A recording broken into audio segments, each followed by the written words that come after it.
Good evening, and it is 30 seconds past 6 o'clock on Saturday the 24th of July, and good evening and welcome to this evening's programme. Let me just adjust the camera a bit. There we go, that's a bit better. In the news this week, police were called to Howard's Close in White Regis following reports of a disturbance. Around 20 police officers, including armed response officers and negotiators, surrounded the property following reports that a man had assaulted two people.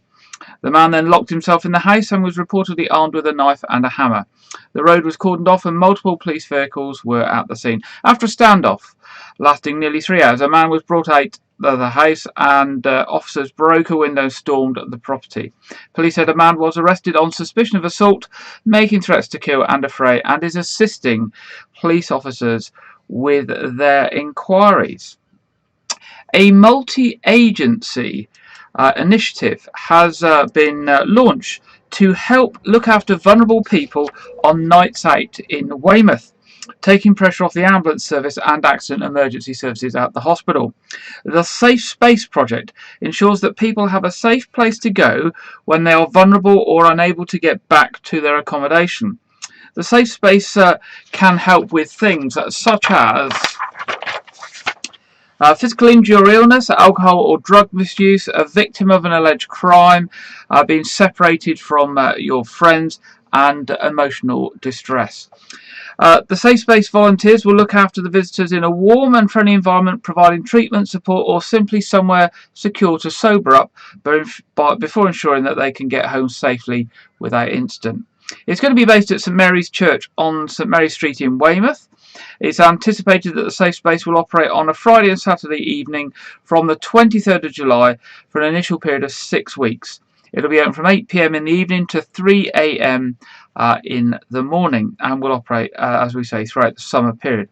The scheme is being supported by Dorset Council, Dorset Police, Weymouth Town Council, St Mary's Church, Weymouth Street Pastors and Acute Medical Care. Dorset's Deputy Chief Constable, Simon Chilton, and that's him on the screen, has been chosen as the preferred candidate for Chief Constable of Dorset Police. The decision was announced this last Wednesday, the 21st of July, by the Police and Crime Commissioner for Dorset, David Sibic, but will be subject to confirmation at a hearing by the Dorset Police and Crime Panel taking place in mid-August. If confirmed, he will take over the role from James Vaughan, who's the current Chief Constable, who announced his decision to retire from the force earlier this year. The PCC, or the Commissioner, said, "I have got to know Scott well over the past weeks since I took up the office as PCC, and I know he is an outstanding officer who brings with him a wealth of experience from his extensive policing career." The decision by the selection panel was unanimous. He is absolutely the right person to lead the force into a new era, and I look forward to working closely with him as I begin delivering my new police and crime plan, which will set out how I intend to build on our successes, deliver an outstanding service and turn Dorset into the safest part of the country. Scott was appointed as Deputy Chief Constable last year, following a role as Assistant Chief Constable at Hampshire Constabulary, which he joined in 1992. His appointment as Deputy was made against a strong field of applicants and with the recognition that the current Chief Constable was nearing retirement, and the successful candidate as Deputy at that time had the potential to step up in rank in a relatively short period of time. Staying with Dorset Police, Dorset Police officers are appealing for witnesses. Oh, hang on, what's gone wrong there? There we go. Dorset Police officers are appealing for witnesses or anyone with information to come forward following an assault in Weymouth. At around 7 p.m. on Monday the 19th of July, the victim, a 16-year-old girl from Somerset, approached a group of people on the pleasure pier to speak to them about their behaviour towards another individual. One of the group started to shout at the victim before he launched forward and head-butted her. She sustained a swollen and cut lip. The offender is described as white with tanned skin, aged between 16 and 18 years of age, and of skinny build with short brown hair and brown eyes. He was wearing black Adidas swimming shorts with stripes down the side and did not have a top on, but had a top draped around his neck. Dorset Police are keen to hear from any witnesses or anyone who may recognise the offender from the description given. Dorset Police are also investigating the report of a rape in Weymouth and are appealing for witnesses or anyone with information to come forward. They have already made an arrest in this case, so that's good news, but obviously they need witnesses. Dorset Police received a report at around 10:15 p.m. on Friday the 16th of July that a woman aged in her 40s and from Weymouth had been raped in St John's Gardens between Colton Road South and Dorchester Road. Officers attended and the 49-year-old man was arrested on suspicion of rape. He has been released on police bail, sorry, I've got a phone ringing here. It shouldn't actually be happening because I've put it on silent, but it's, there we go. I'm not going to go away. There we go. Officers attended and a 49-year-old local man was arrested on suspicion of rape. He has been released on police bail pending further inquiries. Police are keen to hear from any witnesses who may have seen anything, and particularly keen to speak to a man who left the Park pub at around 9:30 p.m. and sat on a bench in the park to smoke a cigarette, as he may be a potential witness and have important information that could assist the investigation. Anyone with information on either of these offences are asked to call 101 or email Dorset Police at 101@dorset.pnn.police.uk, or anonymously through Crime Stoppers, of course, as usual, on 0800 555 111. Staff from Dorset Council are starting to begin to remove the old bike shelter on Western Bridge in Weymouth after a recent survey showed overwhelmingly support for relocating the facility. The existing cycle shelter has been set fire to, broken into and damaged from vandals climbing on it. Maintenance and management costs have been high, while the shelter itself does not generate any means of paying for these repairs. The council proposed to remove the shelter and work with Weymouth Town Council to find an alternative venue for the shelter. And they recently undertook a survey to find out what Weymouth residents thought about where the suggested shelter should go to. Suggested locations from the survey for the new facility included the Esplanade, King's Statue, either end of St Thomas's Street, the harbour side, the pavilion and the train station.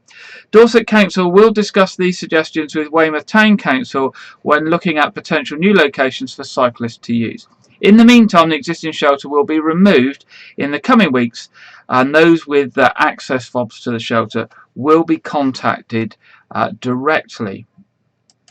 A new independent travellers lesson has been launched online to equip young people from age 11 to 13 on how to set out on journeys alone, thanks to support from Arval UK. Using expertise from Dorset and Wiltshire Fire and Rescue Service, the Key Stage 3 lesson is aimed to help Year 7 and 8 students at a crucial stage in their lives, when they may start travelling independently to secondary school, whether that be on foot, on a bike or as a passenger. After completing the lesson, students should be able to identify potential hazards and explain what they can do to help keep themselves safe as they travel alone.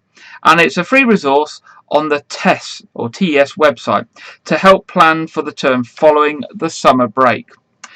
Christina Sharma, Road Safety Manager at Dorset and Wilts Fire and Rescue, said the transition from primary to secondary school can be a challenge for young people and their families as they gain their independence and travel to school or to meet friends alone. It's a vulnerable age, but thanks to our kind sponsors, the new lesson empowers students to develop decision-making skills and own the concept of taking measures to prevent injury and harm to maintain their personal safety. It also promotes learners to consider the impact of their actions on those around them, alongside all the benefits that different types of travel can present. Schools across the whole UK can download the new lesson from the TES.com, the TES.com website, ready for their new cohort of students in September.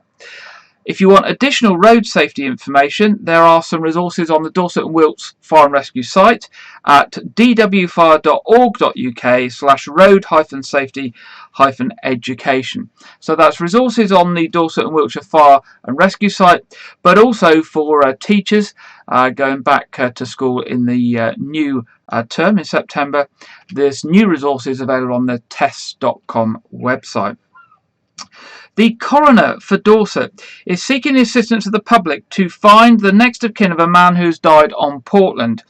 John Michael Cable, who was 77 years old and lived in Verne Common Road, died at his home on Wednesday, the 21st of July 2021. His death is not being treated as suspicious and no police investigation is needed into his death. Coroner's Officer Tracy Jean said, "We are not treating the death as suspicious, however, we have not been able to locate his next of kin."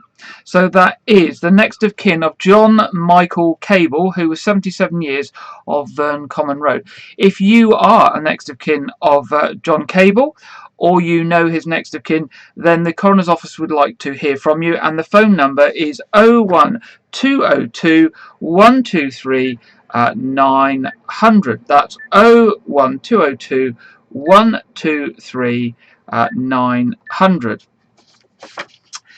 Ron Kingman. Now this is a really nice gentleman. Let's get the right picture up to go with Ron's story.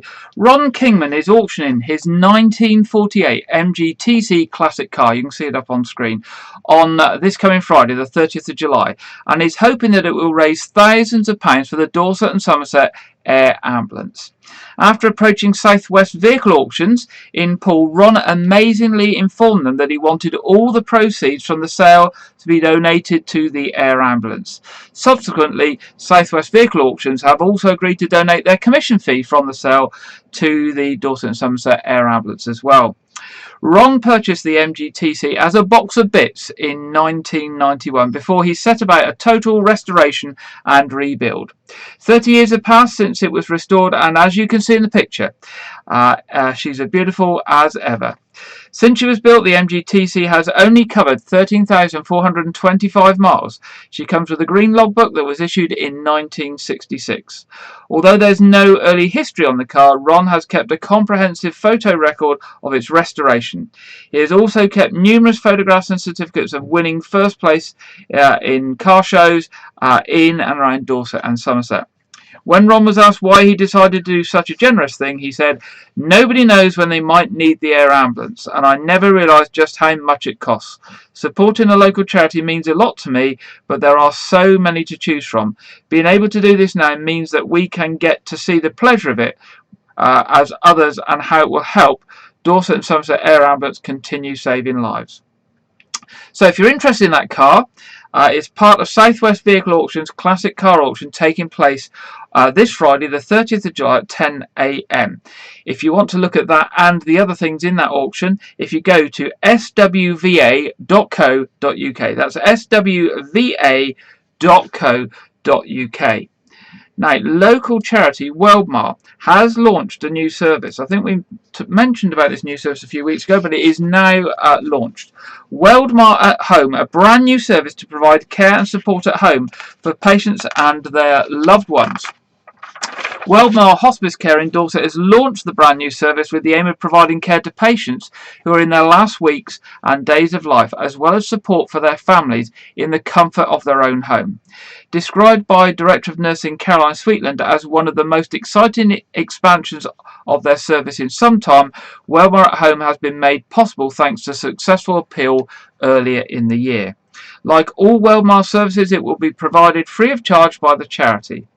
Caroline, talking about the new services, said, "At Weldmar we aim to keep the patient at the centre of our service, and by listening to our people we have found increasingly that they are wanting to stay at home for as long as possible. For the first time, this team will allow people to receive hands-on care from Weldmar, not only at the inpatient unit, but when they are at home. We have recruited a super new team." Weldmar's catering team made a special cake, as you can see in the picture, for the occasion, which was cut to celebrate the launch of the Weldmar Care at Home, or the Weldmar at Home service. Right. Now, if you don't like creepy crawlies, I'll just warn you, there's a creepy crawly coming up on screen now. There we go. As the Brits have enjoyed the week-long heatwave across the UK, it seems a number of bugs have as well. Temperatures have exceeded 30 degrees centigrade across the county, and the humid conditions have been ideal for horseflies in particular, and that's a horsefly up on the screen. While people have enjoyed the sunshine, ice cream and working from the garden, thousands have taken to Twitter to complain about insects, with many saying that they have been badly bitten. Horseflies are commonly found in grassy areas, woodland, ponds and pools. These types of flies are larger than the ordinary housefly and can leave painful bites which are hard to go unnoticed. Female horseflies in particular can be dangerous, as their razor-sharp teeth can leave a nasty bite which is red and painful. They have specially adapted teeth to slash skin, which makes them more vulnerable to becoming infected as they open the skin up rather than pricking it. And as somebody who had a horsefly bite on an ankle probably 6 or 7 years ago, and it swelled up really, really bad and got infected, and had to have quite a high dose of antibiotics for a few weeks to get rid of it, I can say it's not nice. Severe reactions can also lead to hospitalisation, as some people are allergic to the insects. So, how do we treat a horsefly bite? So, a little bit of first aid tip here for you. If you've been bitten, the first and most important thing is do not scratch the bite, even if it's itchy. I know it's very difficult if we've been stung or we've got a rash or something, but the worst thing to do is to scratch it. Do not apply any chemical hygiene or cleaning products, as these could make the infection worse or exacerbate the itchiness. Instead, use cold water and soap and clean around the bite, then use a cold compress to reduce any swelling and numb the area. So cold compress, some ice. Obviously don't put the ice directly on the skin, but wrap it in something, cool it down, keep it clean with water, soapy water. If the bite does not reduce in size over a course of a couple of days, or it gets worse, or it gets warm, pussy or inflamed, then obviously contact the doctor or your minor injuries. There we go. That's tonight's headlines. It's just gone 17 minutes past 6.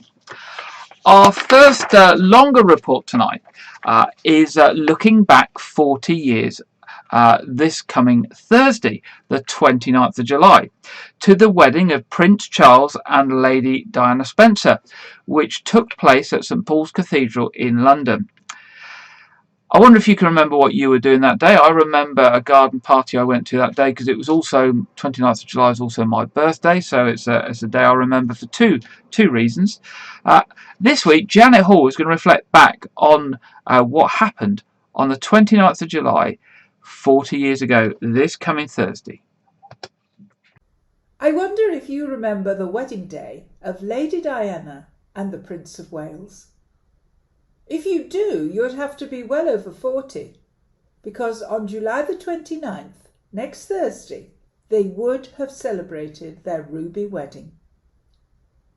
At the time, it seemed like the love story of the decade, but the seemingly perfect fairy tale was destined not to have a storybook ending. The marriage broke down in acrimony and with revelations of infidelity on both sides. But that summer's day, we knew nothing of what would follow, and enjoyed the fairy tale. Diana Frances Spencer was born on July the 1st, 1961, at Park House, near Sandringham in Norfolk. She had 2 elder sisters, Jane and Sarah, and a younger brother, David. Diana was only 6 when her parents split up. She would always remember the crunch of her mother's footsteps on the gravel path as she left. The children became pawns in a bitter dispute between their parents. She was sent to boarding school, eventually attending Westheath Public School in Kent. Here she excelled in sport, particularly swimming, but she failed all her O-levels. Nevertheless, in later years, she recalled fond school day memories and supported her school. After school, she worked in London, first as a nanny and occasionally as a cook, and then as an assistant at the Young England Kindergarten in Knightsbridge. Now rumours began to spread that her friendship with the Prince of Wales was blossoming into something more serious. Press and television besieged her at every turn, but her days at work were numbered. The palace tried in vain to play down the speculation. But on February the 24th, 1981, the engagement became official. The wedding took place at St. Paul's Cathedral on a perfect July day.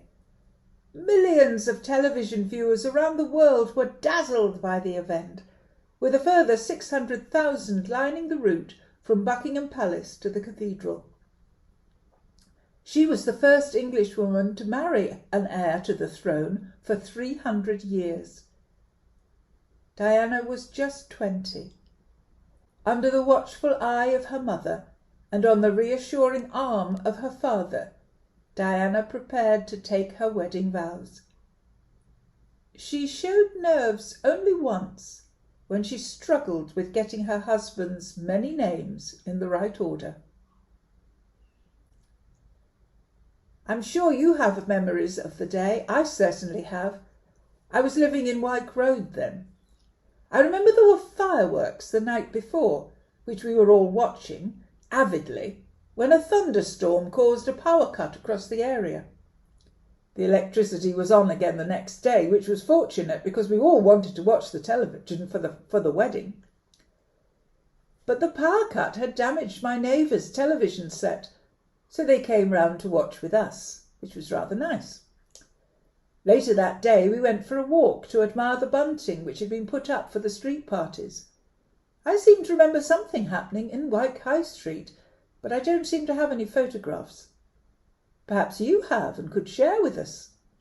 After 16 years, the fairy tale image was finally shattered with Diana's death. But let's look back on that day and recapture some of the joy and hope which we all had then. Bye for now.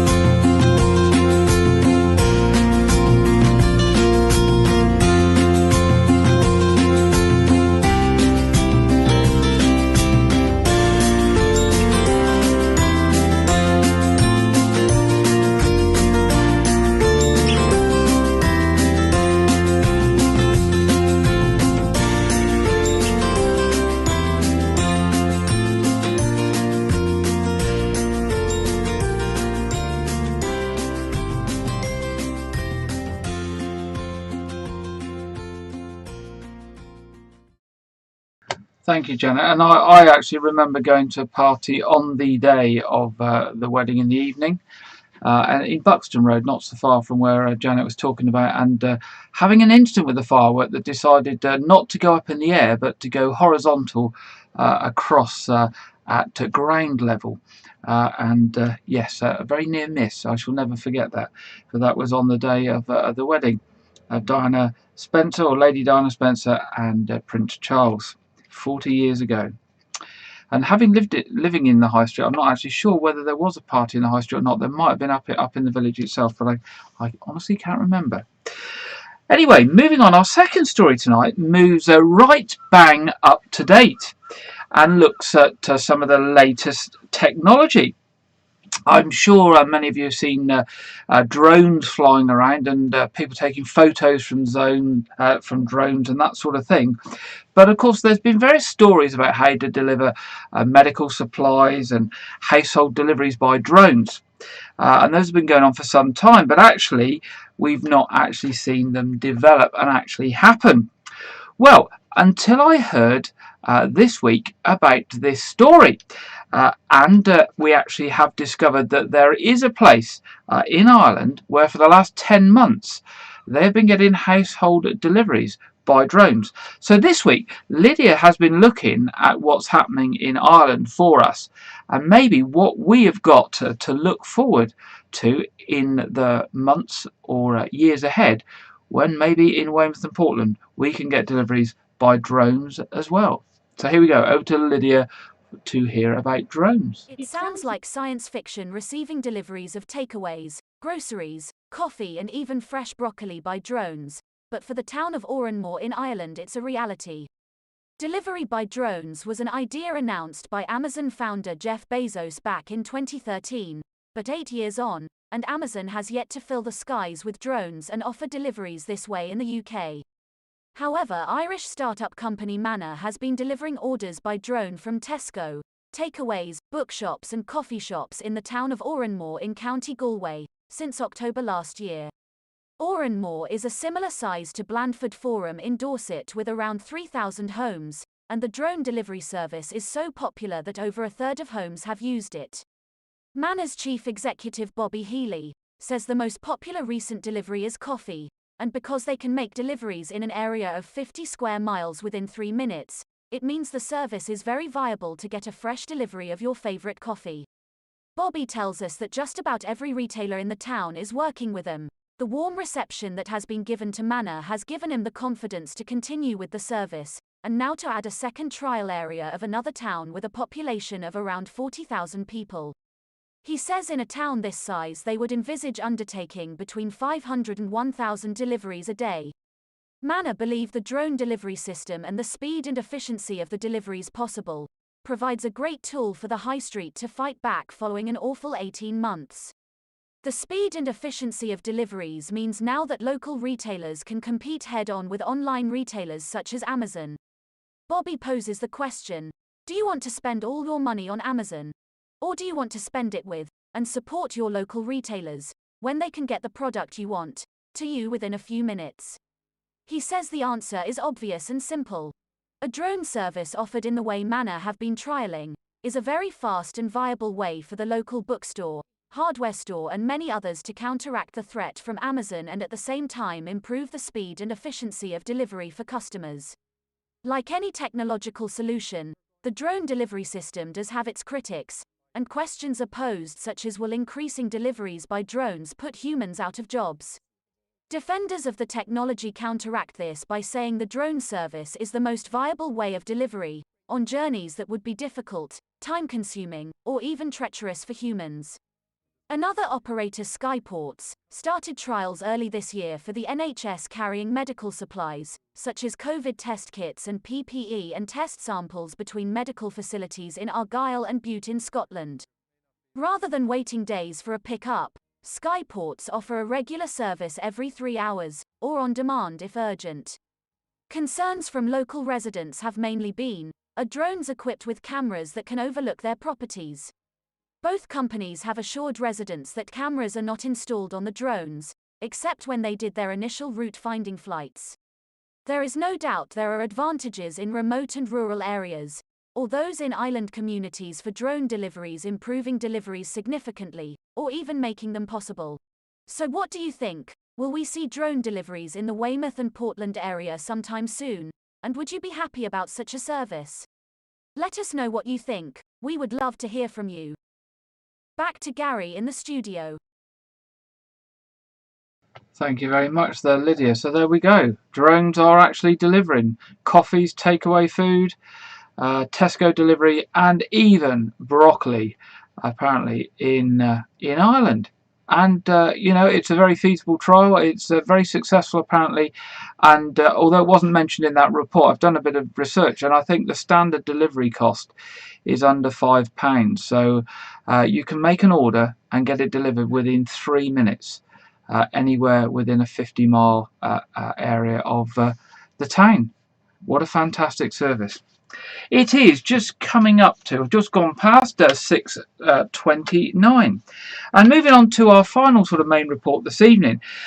This is about a fundraising activity that is coming up this coming weekend or next weekend. It is for MV Freedom. And I met up recently with Meredy Phillips and Sheila Collins to learn about their new fundraising activity, which is a paddleboarding race event that is coming up in the next week. So we'll go over and listen all about paddleboarding and with the nice weather, what a sort of event to get involved in. So here we go.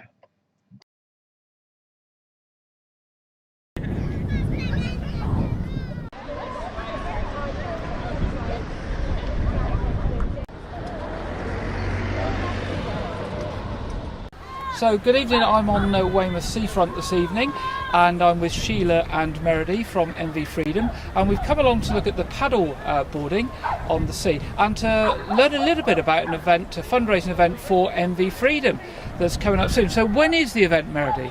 The event is the 31st on a Saturday of July, right at the end of the month, and it is we're actually doing the registration from 5 o'clock till 6, and then the racing starts 6 till 7, and a separate race which will finish at 8. Okay, and what sort of races will there be in the evening? Is it for anybody? Are they beginners? Have they got to be professionals? Well, the sort of people and the sort of races.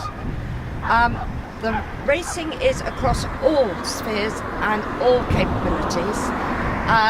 The novices and the less experienced will be doing a shorter course, which they run into the sea. They go out about 150 yards, round a buoy and back again, and that will be run as a relay, and it is great fun, very enthusiastic.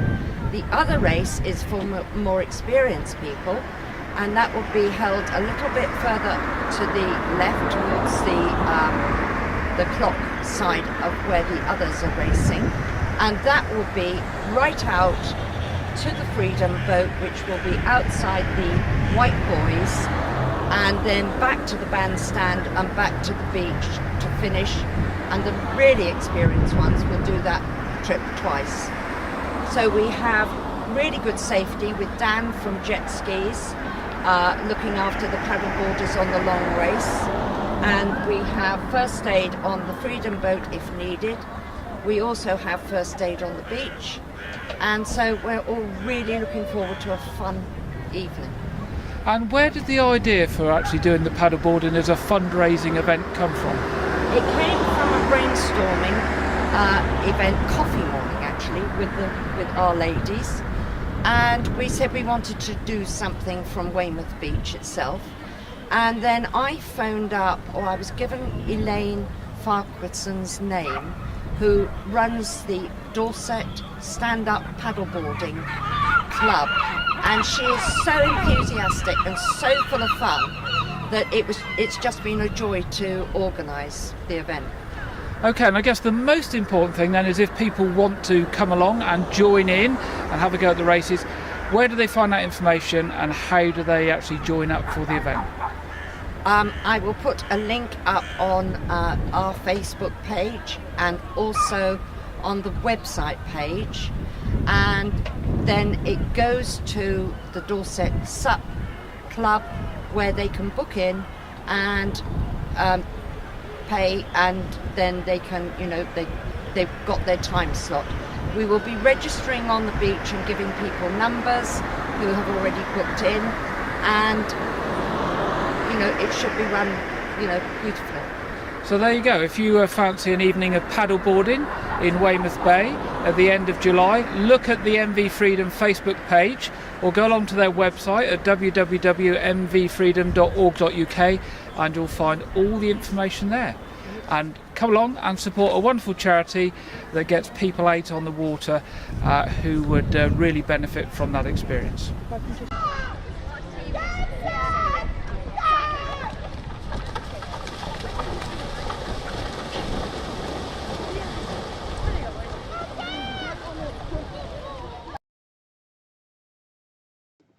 There we go, that's MV Freedom's paddle boarding event with Dorset SUP on the 31st of July. And the best way to find out information is go onto Facebook, type in MV Freedom and go along to their Facebook page and you'll find all the information there that you need. And if it's been anything like the weather we've had up until the last 24 hours, it will be a superb event. Let's hope the weather does return to be nice and steady by then. So what better thing to do now than to go over to the Met Office for the national weather forecast, and this week we've got Aidan McGivern again. So here we go over to Aidan. Hello and welcome to the latest update from the Met Office. It's not going to be as hot as it has been recently. I think temperatures generally towards the northwest mid-20s, so 27, 28 still possible across parts of Western Scotland, Northern Ireland, otherwise mid-20s. Into Sunday, Saturday evening, Sunday early hours, the heavy showers and thunderstorms peter away before the next batch starts to move into the southeast. And once again, those temperatures are trending downwards, so perhaps becoming a bit more comfortable at night. And then on Sunday, again, the risk of further storms this time focused especially towards the southeast, East Anglia and southern counties of England. Again, these will be hit and miss, but where they do occur, the usual hazards: lightning, hail, gusty winds and torrential rainfall. But to the north and west, plenty of sunny skies once any low cloud is burnt back to the coast, and those temperatures continue their downward trend. So low to mid-20s for many, perhaps a 26 or 27 for western parts of Scotland and Northern Ireland. But it stays humid in the south, even if temperatures are not going to necessarily be as high as they have been. Follow us on social media, and you can, of course, keep up to date with the latest warnings on our website and app, and you can track any thunderstorms or heavy rainfall using our app as well. Bye-bye. Thank you there, Aidan. And if we're looking at the local weather forecast for the coming week, let's see if we can find the weather widget. Get it up on screen. There we go. So the weather is likely to be wet and unsettled tomorrow. Monday and Tuesday a little drier, but sunny spells, and then the rain returning again from Wednesday onwards towards next weekend. Obviously the temperature is much milder, peaking sort of 21, 22 on Sunday, Monday, and then going down more to a more cooler 18 degrees centigrade. So that's the weather for the coming week. Moving on to our traffic and travel, not too much this week on traffic and travel.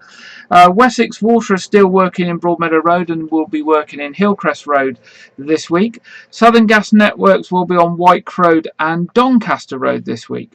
On the trains, there's no specific planned engineering works this weekend or throughout the week, other than the major works that are going on in the Bristol area, and they will continue to the 3rd of September, and they will affect all services at various times and will mean that some services need to be rescheduled. Moving on to what's on. We've been telling you about lots of the events coming up at the Pavilion and the Knowth Fort. Tomorrow, the 25th of July, at Weymouth Pavilion, Frankie Valli and the Four Seasons presenting Europe's #1 tribute, Bye Bye Baby. That seems to sound like a really exciting time there. Starting from Monday, the 26th of July, and every Monday and Tuesday throughout August, the Pirates of the Pavilion return in a brand new adventure. It's always very popular through the summer months, so do pop along there with the children and get your tickets for Pirates of the Pavilion. The 30th of July, the travelling Wilburys are at the Pavilion, and the 31st of July, the Beach Boys, both tribute bands, are at the Pavilion. On the 1st of August, at the Knowth Fort, the Dorset Food and Drink Pop-Up Producers Market is there from 11 o'clock until 4 p.m. And on Saturday the 7th of August at Poundbury, the Dorset Food and Arts Festival Market is back on the Great Field at Poundbury. It's free entry to that. Lots of local produce there for you to see and obviously to buy. What else have we got? The Knowth on the 8th of August, we've got the New Creations Collective with The Secret Garden. Tickets are now available via the Knowth website. And on the 14th and 15th of August, the Knowth Fort have got their Victorian weekend, where there'll be lots of people dressed up in Victorian clothing and all that sort of fun, and military reenactments and demonstrations and all sorts of other activities and displays. So lots of things going on. Of course, as we get towards the end of the summer and into September, we've got the Weymouth and Melcombe Regis 450 celebrations that are happening here in Wyke Regis. That information is now up on the Parish of Wyke Regis website at www.parishofwykeregis.org.uk. Follow the 450 banner on the centre of the main page, and that will take you to a very detailed page with all the different workshops and concerts, and where you can book in and buy tickets for the concerts and all those sorts of things. So it's all there for you, and if anything changes, we will obviously update that information and keep it bang up to date for you. So we're moving on to our film section for this week, and this week's film is an advance notice of a new release which will be out over the summer called Dune. It's from Oscar nominee Denis Villeneuve.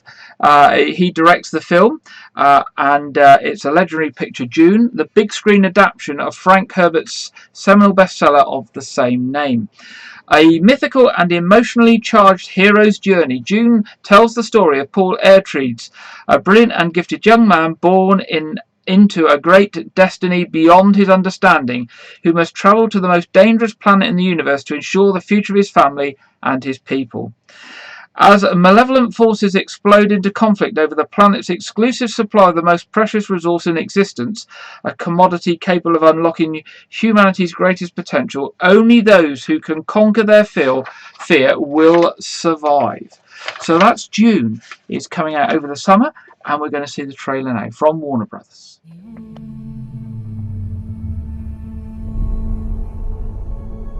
My planet Arrakis is so beautiful when the sun is low.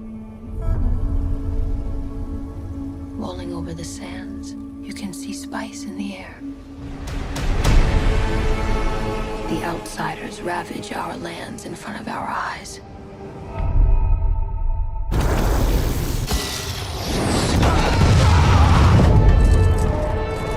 Their cruelty to my people is all I've known. What's to become of our world?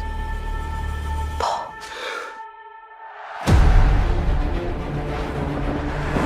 A boy. Hey, Duncan, can I trust you with something? Yes, always. You know that. I've been having dreams about a girl on Arrakis. I don't know what it means. Dreams make good stories. But everything important happens when we're awake. Hey, you. Put on some muscle? I did? No. We are House Atreides. There is no call we do not answer. There is no faith that we betray. Smile, Gurney. I am smiling. The Emperor asks us to bring peace to Arrakis. House Atreides accepts! I know you. There's something awakening in my mind. You need to face your fears. Come with me. You need to be ready. You've never met Harkonnens before. They're not human, they're brutal. The Duke's son sees too much. This is why Dune. Kill them all. God in heaven. Get everything with guns off the ground! Go! This is an extermination. They're picking my family off one by one. Let's fight like demons.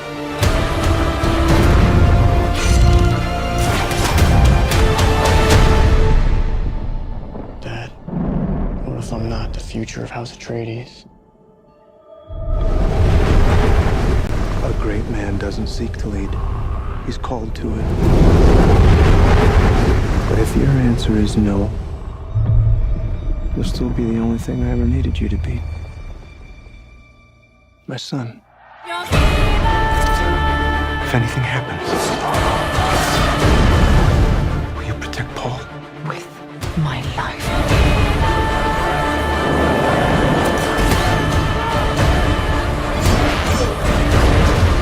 Only together can we stand a chance.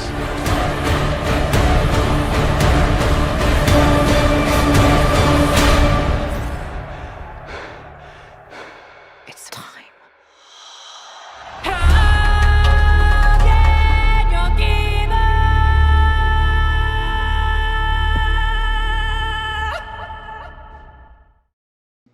There we go. That's Dune. That is out towards the end of the summer. It's coming up to 6:45 now. We're coming to the end of the programme. Just to remind you that we do have our quiz on tonight at 7:30. Now, this is going to be the last week of the quiz until September.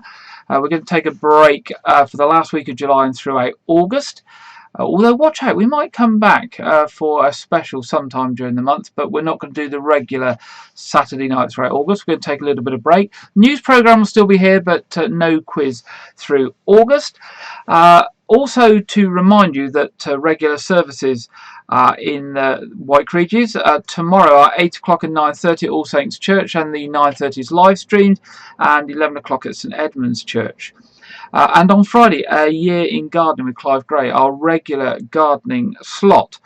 And as I mention every week, if you want to keep up with your local news during the week, you have got 3 community-run voluntary radio stations, all doing a fantastic job. They're all slightly different. You've got Chesil Radio available on the internet, Keep 106 available on FM and on the internet, and Air 107.2 available on FM and on the internet. If you haven't given them a go, why not put the radio on while you're in the garden over the summer and have a listen? There might be something there for you. If not, one thing for sure, we hope to be back with you at 6 o'clock next Saturday and keep you updated on what's been happening this coming week and what will be happening in the week ahead. So stay safe, stay dry, have a good week, and look forward to seeing you next Saturday at 6 o'clock.